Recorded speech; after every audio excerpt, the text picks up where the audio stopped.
Namaste all biology student and welcome to you my YouTube channel Lab Science Education by Vishwendra Singh, and I hope you will be good. This video I am talk about the bryophyte।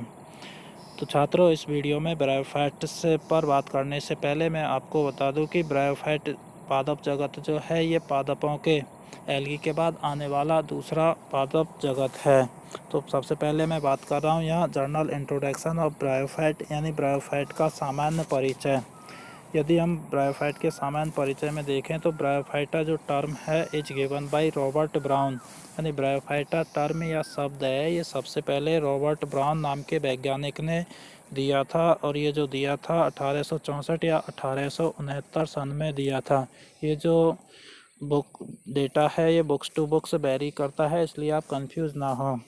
Bryophyta term एक Greek word है जो कि दो शब्द bryon plus phyton से मिलकर के बना है। यहाँ ब्रायोन का अर्थ मॉस है प्लस फाइटोन का अर्थ आप जानते होंगे कि प्लांट, अर्थात कुल मिलाकर हम ये कह सकते हैं कि मॉस जैसे पादप यानी मॉस जैसे पादपों को ही हम ब्रायोफाइटा के अंतर्गत रखा गया है या ब्रायोफाइट के अंतर्गत मॉस पादपों को रखा गया है। नेक्स्ट है स्टडी ऑफ ब्रायोफाइट, यानी ब्रायोफाइटों का जो अध्ययन है ये ब्रायोलॉजी कहलाती है, अर्थात वनस्पति विज्ञान की वह शाखा जिसके अंतर्गत ब्रायोफाइट पादपों का हैबिटेट है, न्यूट्रिशन है, इसके अलावा रिप्रोडक्शन है और लाइफ साइकिल का जो अध्ययन किया जाता है वो ब्रायोलॉजी कहलाती है। फादर ऑफ ब्रायोलॉजी हेडविंग, मुख्य जो है ये हेडविंग है। इसके अलावा कुछ बुक्सों में आपको एप के वर्ड्स भी लिखा हुआ मिल सकता है। फादर ऑफ इंडियन ब्रायोलॉजी यानी भारतीय ब्रायोलॉजी के जो जनक है प्रोफेसर शिवराम कश्यप हैं। नेक्स्ट मैं बात कर रहा हूँ जर्नल कैरेक्टर्स ऑफ ब्रायोफाइट यानी ब्रायोफाइट के सामान्य लक्षण, जिसमें फर्स्ट है ओरिजिन यानी ब्रायोफाइट की उत्पत्ति। और ब्रायोफाइट की उत्पत्ति से पहले मैं आपसे बात कर लूँ कि जीवन की जो उत्पत्ति है ये सबसे पहले जल से हुई है, और जल से ही जीवन का धीरे धीरे पृथ्वी पर प्रवास हुआ है, अर्थात जिस धीरे धीरे सबसे पहले जो जल में जीवों की उत्पत्ति हुई थी वे सरल प्रकार के जीव थे, और धीरे धीरे प्रवास हुआ है तो इन जीवों में जटिलता भी आती गई है। तो इसी प्रकार मैं बात कर रहा हूँ कि पादपों में जो सबसे पहले जो उत्पत्ति हुई है ये एल्गी पादपों की हुई है, और एल्गी जो पादप हैं सरल प्रकार के पादप हैं। इनके बाद ब्रायोफाइट पादपों की उत्पत्ति हुई है जो कि एल्गी की तुलना में जटिल प्रकार के पादप हैं, यानी जैसे जैसे विकास होता गया है उसी प्रकार जीवों में जटिलता बढ़ती चली गई है। तो मैं पुनः अपनी बात पर आ जाऊं कि ब्रायोफाइटों की उत्पत्ति, तो जीवाश्मी रिकॉर्ड के अनुसार ब्रायोफाइट जो पादप हैं इनकी उत्पत्ति पृथ्वी के उद्विकास के 395 से 430 मिलियन वर्ष पूर्व पैलियोजोइक एरा के सिल्यूरियन डिवोनियन पीरियड में एक्वेटिक प्लांटों से हुई है, अर्थात जीवाश्मी रिकॉर्ड ये बताते हैं कि ब्रायोफाइट प्लांटों की उत्पत्ति 395 से 430 मिलियन वर्ष पूर्व ही यानी पृथ्वी के उद्विकास से 395 से 430 मिलियन वर्ष ही पूर्व पैलियोजोइक महाकल्प के सिल्यूरियन और डिवोनियन पीरियड में जलीय पादपों से इनकी उत्पत्ति हुई है, और जल में उत्पत्ति होने के बाद धीरे धीरे इन पादपों का जल से स्थल या पृथ्वी की ओर प्रवास हुआ है, यानी ये पृथ्वी पर चले गए। अर्थात ओवरऑल हम ये कह सकते हैं कि सबसे पहले इन ब्रायोफाइट पादपों की उत्पत्ति हुई है, बाद में पृथ्वी की उत्पत्ति हुई है, और ये धीरे धीरे पृथ्वी की उत्पत्ति के बाद पृथ्वी पर प्रवास कर गए हैं। नेक्स्ट मैं बात कर रहा हूँ आपसे, नेक्स्ट जो कैरेक्टर है वो हैबिटेट यानी ब्रायोफाइट के जो पादप हैं ये कहाँ कहाँ पाए जाते हैं, कौन कौन से आवास हैं। तो आवास के आधार पर ब्रायोफाइट पादपों को मैंने दो भागों में डिवाइड किया है। फर्स्ट है एक्वेटिक जलीय, यानी ऐसे पादप जो जल में पाए जाते हैं उनको हम इस कैटेगरी के अंतर्गत रखते हैं, यानी वे ब्रायोफाइट पादप जो अपना संपूर्ण जीवन जल में पूरा करते हैं। उदाहरण के लिए यदि हम देखें तो इसमें रिक्सिया फ्लूटेंस नामक पादप को रखा गया है। सेकंड जो है ये है टेरिस्टल यानी स्थलीय पादप। इस जगत के अंतर्गत कुछ ऐसे ब्रायोफाइट पादपों को रखा गया है जो स्थल पर अपना जीवन यापन करते हैं, लेकिन ये स्थल पर भी अधिकांशतः छायादार तथा नमी वाले स्थान जैसे पत्थरों, चट्टानों, वृक्षों आदि पर ये पाए जाते हैं। उदाहरण है इसमें पोरेला। तो ओवरऑल हम ये कह सकते हैं कि हैबिटेट के आधार पर ये पादप जो होते हैं जल में भी पाए जाते हैं और स्थल में भी पाए जाते हैं। जल व स्थल दोनों आवासों में पाए जाने के कारण इन्हें हम एम्फीबियन और प्लांट किंगडम कहते हैं, यानी इन्हें हम पादप जगत का उभयचर कहते हैं। ये एक इम्पोर्टेंट बात है, ये इम्पोर्टेंट कैरेक्टर्स है जो आपको याद रखना है। नेक्स्ट जो कैरेक्टर्स है उसकी बात कर रहा हूँ मैं, डिस्ट्रीब्यूशन यानी वितरण। तो ब्रायोफाइट जो पादप हैं ये विश्वव्यापी अर्थात संपूर्ण संसार में ये पाए जाते हैं, जिसमें लगभग इनकी 960 जेनेरा व 24,000 या 25,000 स्पीशीज इसमें सम्मिलित की गई हैं, या 24-25 हज़ार स्पीशीज इनमें पाई जाती हैं, जो विश्व के लगभग सभी क्षेत्रों जैसे ट्रॉपिकल का अर्थ है उष्ण कटिबंधीय क्षेत्र, और यह जो क्षेत्र होता है ये 0 डिग्री के आसपास का क्षेत्र होता है।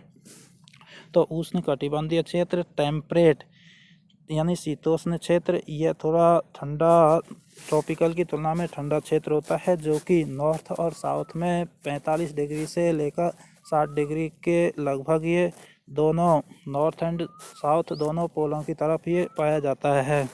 वह पोलर रीजन यानी 2 ध्रुव पाए जाते हैं, एक नॉर्थ पोल होता है, दूसरा साउथ पोल होता है, जहाँ पर मौसम बहुत ठंडा रहता है और बर्फ़ जमी रहती है, तो वहाँ पर भी ये पाए जाते हैं। इस प्रकार हम ओवरऑल ये कह सकते हैं कि ब्रायोफाइट जो पादप हैं ये ट्रॉपिकल है, टेम्परेट है, पोलर रीजन यानी सभी आवासों में लगभग ये पाए जाते हैं।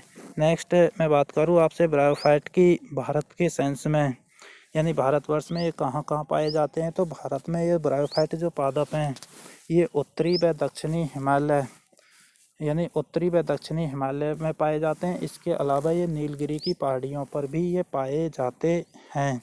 नेक्स्ट कैरेक्टर है कि bryophyte are the simplest and most primitive first land plant, यानी ब्रायोफाइट जो होते हैं सिंपलेस्ट यानी सरल प्रकार के, अर्थात ये पादप जो होते हैं इनमें वास्तविक जड़ तना पत्तियाँ नहीं पाई जाती, ये सरल ऑर्गेनाइजेशन वाले पादप होते हैं। एंड मोस्ट परमेटिव का अर्थ है ये आद्य होते हैं, यानी बहुत पहले इनकी उत्पत्ति हुई है। मोस्ट परमेटिव फर्स्ट लैंड प्लांट यानी प्रथम स्थलीय पादप, यानी ये सबसे पहले स्थल पर आए थे। इनकी जो उत्पत्ति है उसके बारे में अपन पहले ही पढ़ चुके हैं कि इनकी उत्पत्ति जल से हुई है, लेकिन स्थल पर इन्होंने प्रवास किया है। तो सबसे पहले जो स्थल पर प्लांट आए थे वो ब्रायोफाइट हैं, ये आपको याद रखना है। बट नॉट, लेकिन यहाँ पर विशेषतः शब्दों का याद रखना है कि but not complete land plant, लेकिन ये पूर्ण स्थलीय पादप नहीं है। पूर्ण स्थलीय पादप का अर्थ है कि ये अपना संपूर्ण जीवन स्थल पर पूरा नहीं कर सकते, क्योंकि इसके लिए कुछ आवश्यकताएं होती हैं पूरा करने के लिए, स्थल पर रहने के लिए, जिसमें से फर्स्ट में बात कर रहा हूँ कि they need to water their complete life cycle. इनको अपना संपूर्ण जीवन चक्र पूरा करने के लिए जल की आवश्यकता होती है।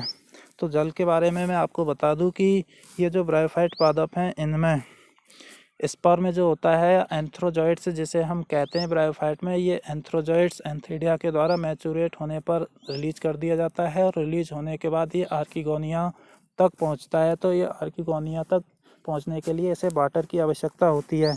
इस प्रकार इसको मूवमेंट के लिए वाटर की आवश्यकता होती है, तभी इनका जीवन चक्र पूरा होता है। यदि वाटर इन्हें नहीं मिल पाता तो ये स्पर्म नहीं आर्किगोनिया तक नहीं पहुंचते, फर्टिलाइजेशन नहीं होता, इनका जीवन क्या हो जाता है, समाप्त हो जाता है। सेकंड पॉइंट में बात कर रहा हूँ प्लांट लेक वेस्कुलर सिस्टम, इसलिए इन्हें हम नॉन वेस्कुलर प्लांट भी कहते हैं। इन प्लांटों में वेस्कुलर तंत्र जो होता है ये अनुपस्थित होता है, और अनुपस्थित होने के कारण इन्हें हम असंवहनीय पादप कहते हैं। वेस्कुलर सिस्टम से मेरा अर्थ है कि ये पादपों में पाई जाने वाली कुछ इस प्रकार की संरचनाएं होती हैं जो पादपों में एक पार्ट से दूसरे पार्ट में भोजन है, जल है, खनिज लवण को ट्रांसपोर्ट करने के लिए आवश्यक होती हैं, और टेरेस्ट्रियल पादपों में इनका पाया जाना एक महत्वपूर्ण लक्षण होता है। यानी टेरेस्ट्रियल पादपों में ट्रांसपोर्टेशन की विशिष्टता आवश्यकता होती है, जो कि वेस्कुलर बंडलों के द्वारा किया जाता है, और इन वेस्कुलर बंडलों की इन पादपों में अनुपस्थिति होती है। इसलिए ये 2 मुख्य महत्वपूर्ण कारण हैं जिसके माध्यम से इन्हें हम कंप्लीट लैंड प्लांट नहीं कहते। नेक्स्ट करेक्टर है कि ब्रायोफाइट जो होते हैं is complete their life cycle in 2 heteromorphic phase, यानी ब्रायोफाइट जो पादप होते हैं ये अपना संपूर्ण जीवन जो है ये 2 अवस्थाओं में पूर्ण करते हैं। दोनों जो अवस्थाएं होती हैं ये हेटेरोमॉर्फिक टर्म से मेरा अर्थ है कि इनमें दोनों जो फेज होती हैं ये फेज संरचना में अपनी बाह्य आकारकी में एक दूसरे से अलग अलग होती हैं और ऐसी स्टेज को हम हेटेरोमॉर्फिक स्टेज या फेज कहते हैं।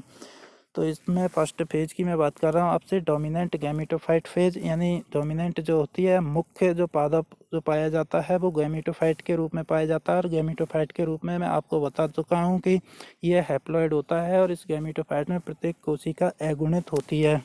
सेकेंड जो फेज होती है वो स्पोरोफाइट फेज होती है जिसे हम डिप्लॉइड फेज भी कहते हैं, या प्रत्येक कोशिका इसकी द्विगुणित होती है।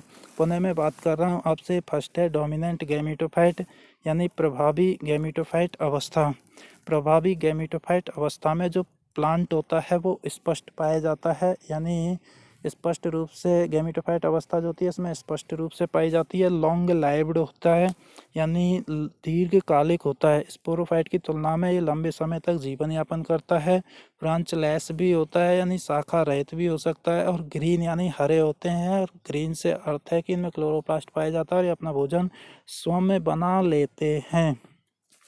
तो इस प्रकार हम कहते हैं कि डोमिनेंट जो गैमेटोफाइट प्लांट होता है स्पष्ट होता है, लॉन्ग लाइव्ड होता है, ब्रांच लेस होता है एंड ग्रीन होता है।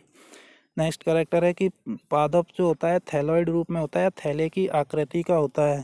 थैले की आकृति से हम मेरा अर्थ है कि plant body not differentiated into true root stem and leaf, यानी पादप की जो बॉडी होती है सत्य जड़ तना पत्तियों में विभेदित नहीं होती, एक थैले के जैसी आकृति होती है, इसलिए हम कहते हैं कि इनका पादप थैला जैसा होता है या थैलॉइड रूप में पाया जाता है। It can be divided into 2 form, इसको 2 रूपों में डिवाइड किया गया है। फर्स्ट में बात कर रहा हूँ आपसे थैलस फॉर्म, यानी थैलस फॉर्म में जो पादप होते हैं ये थैलस प्लस रिजॉइड्स के रूप में पाए जाते हैं। इसमें जो पादप होते हैं थैलस प्लस रिजॉइड्स के रूप में पाए जाते हैं। रिजॉइड्स जड़ के समान पाई जाने वाली जड़ के समान उच्च विकसित पादपों में जड़ के समान पाई जाने वाली तंतुनुमा संरचना होती हैं, जिनके बारे में मैं विस्तार से आगे बात करूंगा। पहले यहाँ बात कर रहा हूँ मैं कि ये जो पादप होते हैं थैलस फॉर्म में पाए जाने वाले जो पादप होते हैं पृष्ठाधारी होते हैं, पृष्ठ पर लेटे हुए होते हैं और चपटे होते हैं तथा अधर सतह पर ये लेटे रहते हैं।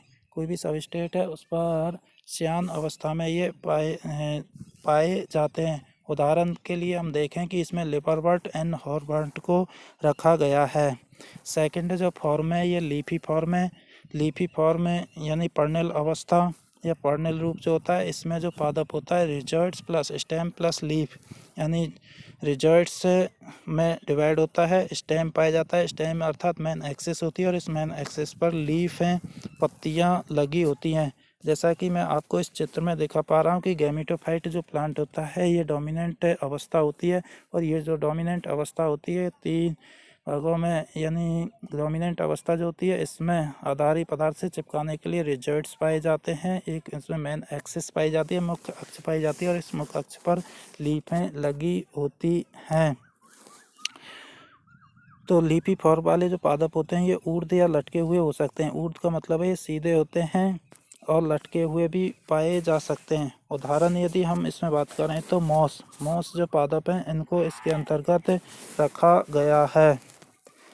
नेक्स्ट मैं बात कर रहा हूँ इसमें रिजल्ट्स के बारे में कि ये जो पादप होते हैं इन पादपों में वास्तविक जड़ें तो एब्सेंट होती हैं, अतः इन जड़ों के स्থাन पर पादप को किसी भी आधारी सतह से संलग्न करने तथा पोषक पदार्थों के अवशोषण के लिए इनमें कुछ फिलामेंट यानी तंतुओं के जैसी संरचनाएं पाई जाती हैं, और इन तंतुनुमा संरचनाओं को ही हम रिजॉइड्स कहते हैं।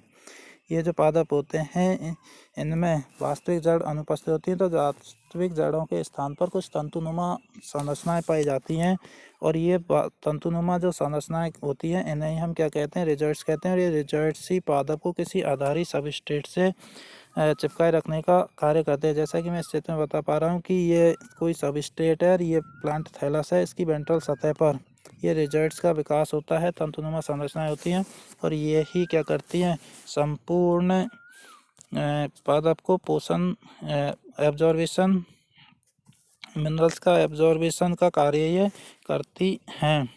ये जो रिजल्ट्स पाए जाते हैं ये इनमें यूनिसेलुलर ब्रांचलेस एक कोशिकीय हो सकते हैं, अशाखित अर्थात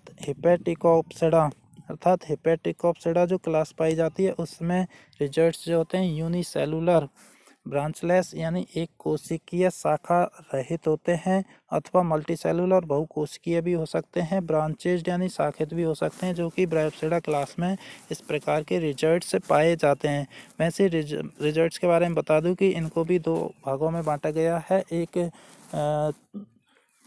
स्मूथ पॉलिड एंड सेकंड जो होता है ट्यूबरकुलेटेड। इसकी बात मैं आगे क्लासिफिकेशन में करूँगा।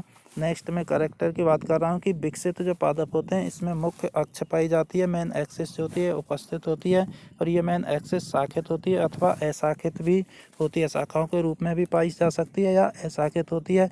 ये मेन अक्ष जो होती है पत्तियों को धारण करती है, जैसा कि मैं आपको इस चित्र में दिखा पा रहा हूँ कि ये मेन एक्सिस है, नीचे रिजल्ट्स पाए जा रहे हैं और इस पर लीफ को धारण किए हुए पाई जाती है।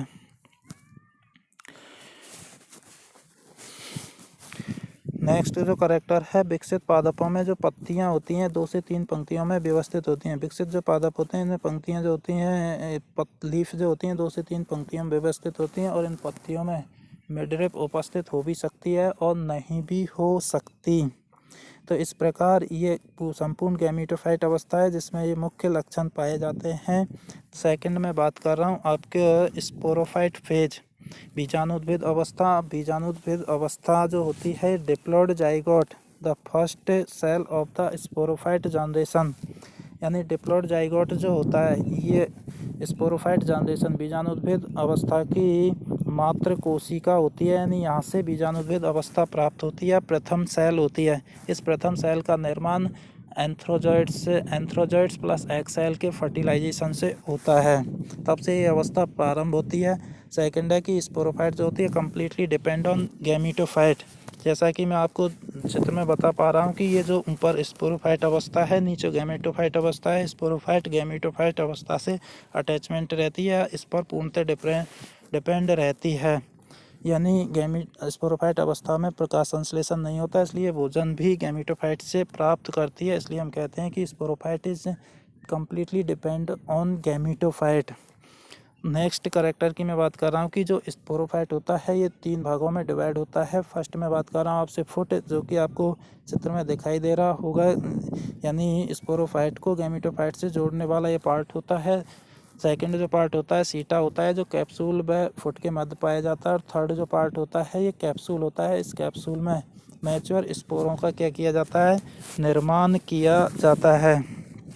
तो नेक्स्ट जो कैरेक्टर है कि स्पोरोफाइट डिफरेंटेड इनटू फुट, सीटा एंड कैप्सूल, जिसके बारे में बता ही चुका हूँ। Sporophyte capsule produce haploid spore, ये जो स्पोरोफाइट का कैप्सूल होता है ये हैप्लॉइड स्पोर करता है which the last stage of sporophyte, यानी स्पोरोफाइट की अंतिम अवस्था जब होती है तब ये स्पोरों का निर्माण करता है। The spore fell on the suitably substrate, ये जो स्पोर होते हैं कैप्सूल के मैचुरेट होने पर इसका जो ऊपर का सिरा वाला जो पार्ट है उससे ओपर्कुलम कहते हैं वो खुल जाता है। खुलने से ये स्पोर रिलीज हो जाते हैं और सबस्ट्रेट पर गिरकर जर्मिनेट करते हैं, जर्मिनेट करके एक नए गैमेटोफाइट प्लांट का निर्माण करते हैं। तो यहाँ तक कि ये जो पूरी अवस्था है ये डिप्लॉइड होती है और प्रत्येक कोशिका यहाँ द्विगुणित पाई जाती है। तो इस प्रकार ओवरऑल हम कह सकते हैं कि स्पोरोफाइट जो अवस्था होती है द्विगुणित जाइगोट से लेकर के और स्पोरों के बनने तक की अवस्था जो होती है स्पोरोफाइट के अंतर्गत आती है। तो इस प्रकार संपूर्ण ओवरऑल प्लांट के बारे में यदि बात की जाए तो ये इसमें 2 अवस्थाओं में अपना जीवन यापन करता है। फर्स्ट मुख्य अवस्था जो होती है वो गैमेटोफाइट होती है, सेकंड जो अवस्था होती है वो स्पोरोफाइट होती है जो गैमेटोफाइट पर डिपेंड रहती है। नेक्स्ट मैं आपसे बात कर रहा हूँ, लास्ट मेरा पॉइंट है इसमें कि न्यूट्रिशन, पोषण, यानी ब्रायोफाइटा जो पादप होते हैं इन पादपों में डोमिनेंट जो गैमेटोफाइट होता है उसमें क्लोरोफिल उपस्थित होता है, और डोमिनेंट गैमेटोफाइट में क्लोरोफिल की उपस्थिति के कारण ये अपना भोजन सूर्य के प्रकाश की उपस्थिति में स्वयं बना लेते हैं, इसलिए ही हम इन्हें ऑटोट्रोपिक प्लांट भी कहते हैं। यानी गैमेटोफाइट अवस्था अपना भोजन स्वयं बना लेती है, जबकि स्पोरोफाइट में क्लोरोफिल की अनुपस्थिति के कारण ये अपना भोजन नहीं बना पाती, इसलिए ये जो गैमेटोफाइट स्पोरोफाइट जो होती है गैमेटोफाइट पर डिपेंड रहती है। गैमेटोफाइट अवस्था स्पोरोफाइट पर क्या रहती स्पोरोफाइट गैमेटोफाइट पर क्या रहती है, डिपेंड रहती है। तो ये मैंने ओवरऑल बात की है आपसे general characters of bryophyte. Next video में मैं आपसे बात करूँगा ब्रायोफाइट के रिप्रोडक्शन एंड लाइफ साइकिल के बारे में। तो यदि आपको कुछ भी समझ में नहीं आया हो तो प्लीज़ व्हाट्सएप में या कमेंट्स कर सकते हैं। एंड मेरे चैनल को ज़्यादा से ज़्यादा सब्सक्राइब करें एंड इस वीडियो को शेयर करें। Thank you very much.